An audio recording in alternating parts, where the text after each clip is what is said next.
అల్లన గ్రోవికి నిలువెల్ల గాయాలు అల్లన మోవికి తాకితే గేయాలు పిల్లన గ్రోవికి నిలువెల్ల గాయాలు అల్లన మోవికి తాకితే గేయాలు ఆ మురళి మూగైనా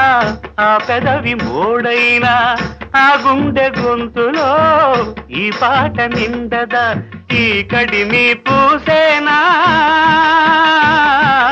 ఆ కలిమి చూసేనా ఎందువలన అంటే అందువలన ఎందువలన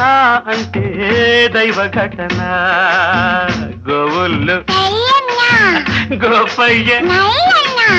గోధుడి ఎందువల్ల